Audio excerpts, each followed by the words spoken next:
Lalitha jewellery T நகர் இப்போ 1 இல்ல 2 showroom, மோர் space, மோர் range. பிரம்மாண்ட திறப்பு விழா ஏப்ரல் 20 அன்று அதே உஸ்மான் ரோட் வளாகத்தில் லலிதா ஜுவல்லரியின் இன்னொரு ஷோரூம். आज तमिलनाडु में महिलाएं और यहां तक की छोटी बच्चियां भी क्रिमिनल से सुरक्षित नहीं है. DMK harms women in Tamil Nadu by enabling violence and crime. They do not stand with women in parliament either. लेकिन अब डीएमके की इस नारी विरोधी सोच को जवाब जरूर मिलेगा. இந்த தமிழ்நாட்டிலே பெண்களாகட்டும், ஏன் சின்ன குழந்தைகளாகட்டும் குற்றவாளிகளால் பாதுகாப்பில்லாமல் இருக்கின்றார்கள். வன்முறை மற்றும் குற்றங்களுக்கு ஆதரவாக இருப்பதன் மூலம் பெண்களுக்கு தீங்கிழைக்கின்றது திமுக. இது மட்டுமா, நாடாளுமன்றத்திலும் கூட இவர்கள் பெண்களுக்கு ஆதரவாக இருப்பதில்லை.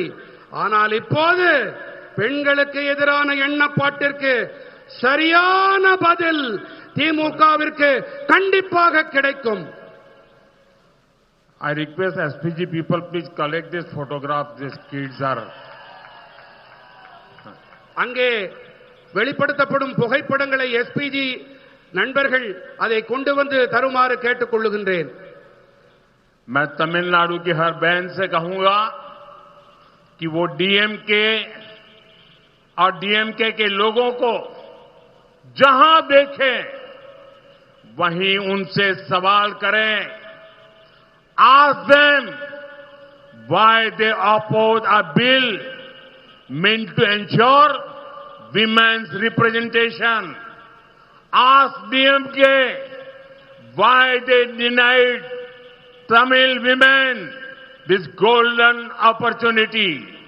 And on April 23rd, give them a clear and powerful message. நான் தமிழ்நாட்டின் ஒவ்வொரு சகோதரியிடமும் கூறிக்கொள்ளுகின்றேன், திமுக காரர்களை நீங்கள் எங்கே பார்த்தாலும் அங்கே அவர்களிடம் கேள்வி எழுப்புங்கள். பெண்களின் பிரதிநிதித்துவத்தை உறுதி செய்யும் மசோதாவினை ஏன் அவர்கள் எதிர்த்தார்கள் என்று கேளுங்கள். பெண்களுக்கான இந்த பொன்னான வாய்ப்பை ஏன் தமிழ் பெண்களுக்கு மறுத்தார்கள் என்று கேளுங்கள். மேலும் ஏப்ரல் மாதம் 23ஆம் தேதி என்று தெளிவான பலமான செய்தியினை அவர்களுக்கு நீங்கள் அளியுங்கள். I see Tamil Nadu as an important engine of growth for India. In the last 11 years, the center has provided more than 14 lakh crore rupees to Tamil Nadu. This has come as tax devolution, as highways, airports, railways and welfare schemes.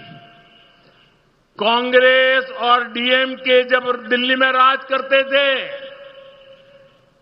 तब तमिलनाडु को जितने पैसे मिले थे ये धनराशि उससे कई गुना ज्यादा है. இந்தியாவின் வளர்ச்சிக்கான முக்கியமான என்ஜினாக தமிழ்நாட்டினை நான் பார்க்கின்றேன். கடந்த 11 ஆண்டுகளாக 14 லட்சம் கோடி ரூபாய்க்கும் அதிகமான நிதியை தமிழ்நாட்டிற்கு மத்திய அரசு அளித்திருக்கின்றது. இது நிதி பகிர்வாக நெடுஞ்சாலைகள், விமான நிலையங்கள், ரயில்வே துறை மற்றும் நலத்திட்டங்களாக அளிக்கப்பட்டிருக்கின்றன. காங்கிரசும் திமுகவும் ஆட்சி செய்த காலத்திலே தமிழ்நாட்டிற்கு அளிக்கப்பட்ட நிதியை விட இந்த தொகை பல மடங்கு அதிகம். Over the past 5 years, two things have increased to record levels in Tamil Nadu. The first is one family's wealth, and the second is Tamil Nadu's death. the DMK's top family is becoming richer and richer, while the debt on each person of Tamil Nadu is becoming more and more. நண்பர்களே, கடந்த 5 ஆண்டுகளாக தமிழ்நாட்டிலே 2 விஷயங்கள் சாதனை அளவுகளை எட்டியிருக்கின்றன. முதலாவதாக ஒரு குடும்பத்தின் சொத்து, இரண்டாவது தமிழ்நாட்டின் கடன். தமிழ்நாட்டின் உச்சபட்ச குடும்பம் மேலும் மேலும் பணக்காரர்களாகி வருகின்றார்கள். ஆனால் தமிழ்நாட்டிலே ஒவ்வொருவர் மீதும் இருக்கின்ற கடனோ மேலும் மேலும் மேலும் கூடிக்கொண்டே போகின்றது.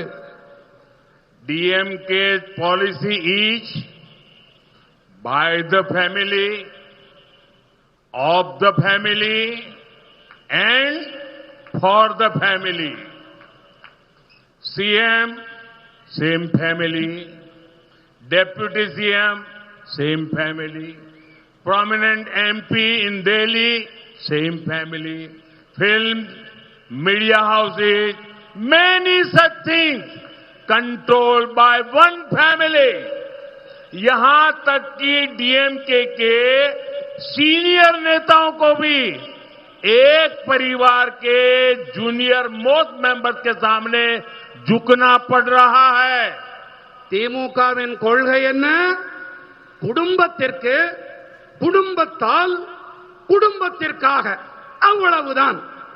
முதலமைச்சர் அதே குடும்பம், துணை முதலமைச்சர் அதே குடும்பம், தில்லியில் இருக்கும் முக்கியமான எம்பிக்கள் அதே குடும்பம், திரைப்படங்கள், ஊடக நிறுவனங்கள், இப்படி பல துறைகளை ஒரே குடும்பம் தன் கட்டுப்பாட்டிலே வைத்திருக்கிறது. எந்த அளவுக்கு என்றால் திமுகவின் மூத்த தலைவர்கள் கூட ஒரு குடும்பத்தின் மிக இளைய உறுப்பினர்களிடம் தலை தாழ்த்தி நடந்து கொள்ள வேண்டியிருக்கின்றது. Whenever I meet people from Tamil Nadu, they tell me there is a big competition in the family here. The competition is between the son and the son-in-law. They are competing on who will loot more. எப்போதெல்லாம் நான் தமிழ்நாட்டு மக்களை சந்திக்க நேர்கிறதோ அப்போதெல்லாம் அவர்கள் என்னிடத்திலே ஒரு விஷயத்தை கூறுவார்கள். அது என்ன தெரியுமா? இங்கே ஒரு குடும்பத்திற்குள்ளே பெரும் போட்டா போட்டி நிலவுகிறது. இது மகனுக்கும் மருமகனுக்கும் இடையிலான போட்டி. எதிலே போட்டி? யார் அதிகமாக கொள்ளையடிக்கிறார்கள் என்பதுதான் போட்டி. Tamil Nadu needs vision in governance, not son or son-in-law loot. On a connected note, DMK and their ally in Delhi has one thing common. In both, the son-in-law had done quote-unquote wonders, and India is fed up of one son-in-law. Tamil Nadu is fed up of another son-in-law. इन दोनों परिवारों के भ्रष्टाचार से जनता बहुत परेशान है. ஆளுகையில் தொலைநோக்கு தான் இன்று தமிழ்நாட்டுக்கு அத்தியாவசியமான தேவை. மகன் மருமகன் அடிக்கும் கொள்ளை அல்ல. அதேபோல திமுகவிலும் தில்லியில் அவர்களுடைய கூட்டாளிக்கும் இடையே ஒரே ஒரு ஒற்றுமை. இரண்டு கட்சிகளிலும் மருமகன்கள் மேற்கோள் என்னவென்றால் அதிசயங்களை நிகழ்த்தி இருக்கின்றார்கள். இந்தியா ஒரு மகனால், ஒரு மருமகனால் சலித்து போய்விட்டது. இன்னொரு மருமகனால் தமிழ்நாட்டு சரித்து போய்விட்டது. இந்த இரண்டு குடும்பங்களின் ஊழலால் மக்கள் பெரும் வேதனையில் இருக்கின்றார்கள். But look at the contrast between DMK and BJP. Take the example of a proud son of Coimbatore, Thiru C.P. Radhakrishnan ji. No political background. He grew through honesty and hard work. For example, when he was in the choir board, he took its export to record levels. Now, a son of Coimbatore is our vice president. ஆனால் திமுகவிற்கும் பிஜேபிக்கும் இடையிலான வித்தியாசத்தை பாருங்கள். கோயம்புத்தூரின் மண்ணின் மைந்தன் CP Radhakrishnan அவர்களையே எடுத்துக்காட்டாக எடுத்துக் கொள்வோமே. அரசியல் பின்புலம் ஏதும் கிடையாது. நேர்மை மற்றும் கடுமையான உழைப்பால் உயர்ந்தவர். தென்னை நார் வாரியத்தில் இருந்தபோது ஏற்றுமதியை சாதனை அளவுகளுக்கு கொண்டு சென்றார். இப்போது கோயம்புத்தூரின் மண்ணின் மைந்தன் ஒருவர் நமது துணை குடியரசுத் தலைவராக இருக்கின்றார். कोयम्बतूर के लोगों ने हमेशा से डीएमके की भ्रष्ट और माफिया स्टाइल राजनीति को नकारा है.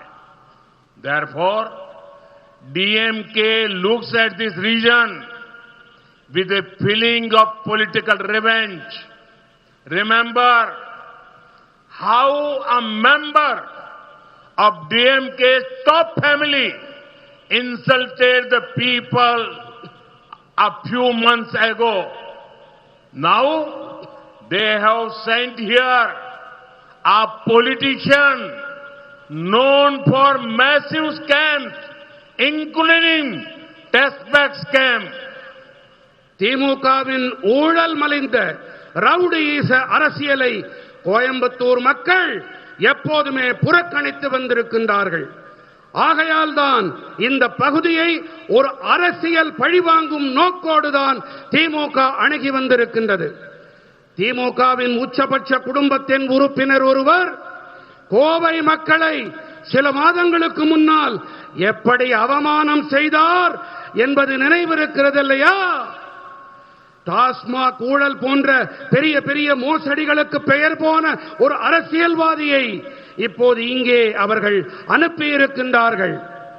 Friends, when there is a double engine government, work moves faster. Schemes reach people quicker. Benefits multiply. நண்பர்களே, டபுள் என்ஜின் அரசாங்கம் இருக்கும்போது வேலைகள் மும்முரமாக வேகமாக நடக்கின்றன. மக்கள் நல திட்டங்கள் விரைவாக மக்களை சென்றடைகின்றன. ஆதாயங்கள் பல மடங்காகின்றது. Take the PM Suryagar scheme for example. For now, it has reached only 8,000 homes in Coimbatore. Each home got about 75,000 rupees subsidy for rooftop solar from central government. So 8,000 homes means total about 60 crore rupees given by the center. பிரதம மந்திரி சூரிய சக்தி வீடுகள் திட்டத்தையே எடுத்துக்காட்டாக எடுத்துக்கொள்வோமே. இப்போது இது கோயம்புத்தூரில் 8,000 வீடுகளை மட்டுமே சென்றடைந்திருக்கிறது. ஒவ்வொரு வீட்டிற்கும் இந்த கூரை மீதான சூரிய சக்தி அமைப்பிற்கு சுமார் 75,000 ரூபாய் மத்திய அரசு தரப்பிலிருந்து மானியம் கிடைத்தது. ஆக 8,000 வீடுகள் என்றால் சுமார் 60 கோடி ரூபாயை மத்திய அரசு அளித்திருக்கின்றது. But benefit does not stop at subsidy. Solar power cuts electricity bills. People save money. According to one calculation, each home saves about 2,000 rupees every month on power bills. 8,000 homes together save about 1.6 crore rupees every month. That is about 19 crore rupees every year. ஆனால் ஆதாயம் மானியத்தோடு மட்டும் நின்று போவதில்லை. சூரிய சக்தி மின்சாரத்தால் மின் கட்டணம் குறைகிறது. மக்களால் பணத்தை சேமிக்க முடிகிறது.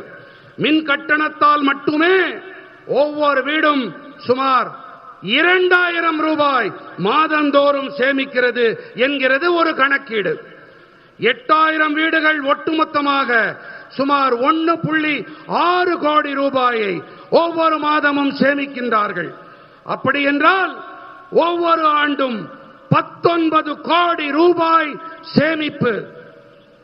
With an active state government, if the scheme reaches 1 lakh homes, imagine the impact.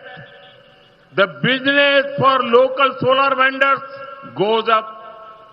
Subsidy from center to people of Coimbatore would be around 800 crore rupees. Every year, people saving on electricity would be around 250 crore rupees. सोचिए, बिजली बिलों में लगभग 250 करोड़ रुपए से भी ज्यादा की बचत. சுறுசுறுப்பாக செயல்படும் ஒரு மாநில அரசு இருந்தால் இந்த திட்டம் 1 லட்சம் வீடுகளை சென்றடைந்தால் அது ஏற்படுத்தக்கூடிய தாக்கத்தை கற்பனை செய்து பாருங்கள். சூரிய சக்தி பொருட்களை தயாரிக்கும் உள்ளூர் வியாபாரியின் வியாபாரம் அதிகரிக்கிறது. கோயம்புத்தூர் மக்களுக்கு மத்திய அரசிடமிருந்து கிடைக்கும் மானியம் சுமார் 800 கோடி ரூபாய் ஆகும். ஒவ்வொரு ஆண்டும் மக்கள் மின்சாரத்தால் சேமிக்கும் தொகை மட்டும் சுமார் 250 கோடி ரூபாயாக இருக்கும். This reduces the burden on the government to give power subsidies. Government saves money and can fund other welfare schemes.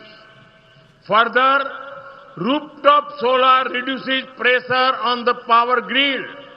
This means Coimbatore's industries get more electricity at lower cost.